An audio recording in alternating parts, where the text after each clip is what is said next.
তৃতীয় দিন। এখন আমি ছাদ বাগানের থেকে এই টাটকা টাটকা পাট শাকগুলি তুলে নিয়ে আসছি। এখন আমি ভাজি করব। শাকগুলি এখন ভালোভাবে বেছে তারপর ধুয়ে নিব। ডাটা থেকে আমি শাকগুলি সারিয়ে নিচ্ছি। শাকগুলো বাছা শেষ হয়ে গেছে, এবার ধুয়ে নিব। এবার ভালো করে ধুয়ে নিচ্ছি শাকগুলি।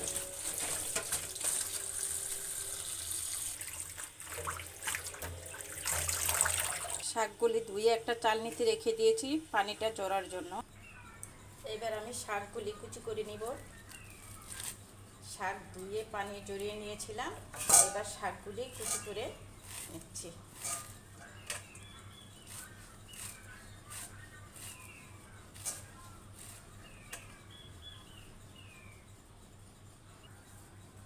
শাকগুলি কুচি করা শেষ হয়ে গেছে। এবার এখানে আমি কিছু রসুন বেছে নিয়েছি, 2টা পেঁয়াজ ছুলে নিয়েছি, কয়েকটা শুকনা মরিচ, এগুলি এখন আমি কেটে নিব। প্রথমে আমি পেঁয়াজ কুচি করে নিচ্ছি।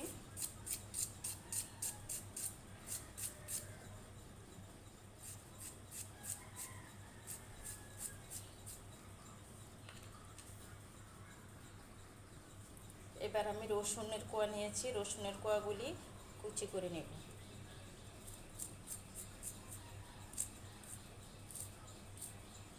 রসুনের কোয়াগুলি কুচি করে নিলাম। এবার আমি শুকনা মরিচগুলি কুচি করে নিচ্ছি, আর এইগুলি প্রথমে আমি তেলে ছেড়ে ভেজে নেব।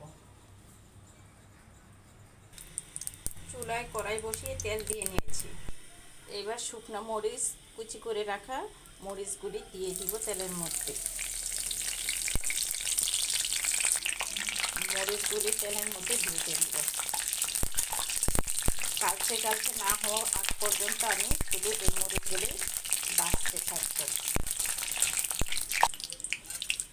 মরিচগুলি প্রায় ভাজা হয়ে আসছে।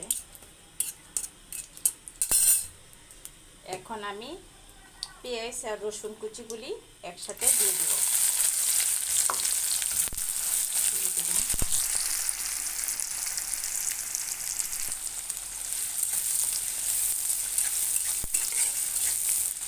ভালো করে একটু বাদামি কালার করে নেব। মজার একটা ঘ্রাণ আসছে। পেঁয়াজ, রসুন এবং শুকনো মরিচগুলি ভাজা হয়ে আসছে। এবার আমি এক এক করে কাটা শাকগুলি দিয়ে দেব।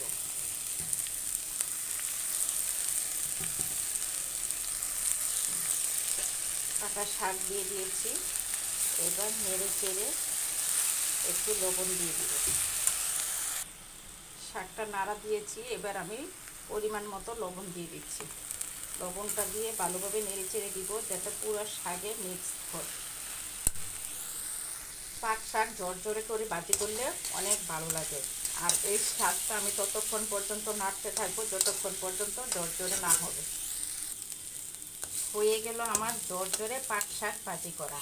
আর ঝরঝরে করে পাট শাক ভাজি করার সময় অবশ্যই মনে রাখতে হবে যে বেশি বেশি করে নাড়তে হবে, কড়াইয়ের তলার মধ্যে যেন লেগে না যায়। এভাবে গসা দিয়ে দিয়ে নাড়া দিতে হবে এবং উল্টে পাল্টে দিতে হবে, তাহলে এই পাট শাকটা ঝরঝরে ভাজা হবে।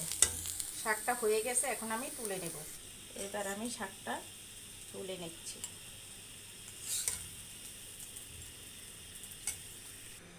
ভাই ও বোনেরা, আমার এই পাট শাকটা যদি ঝরঝরে ভাজি করাটা যদি আপনাদের ভালো লেগে থাকে তাহলে একটা লাইক, কমেন্ট এবং শেয়ার করে দিবেন। আর ইউটিউব চ্যানেলে একটা সাবস্ক্রাইব করে দিবেন। সবাইকে অনেক ধন্যবাদ জানিয়ে শেষ করছি। আল্লাহ হাফেজ।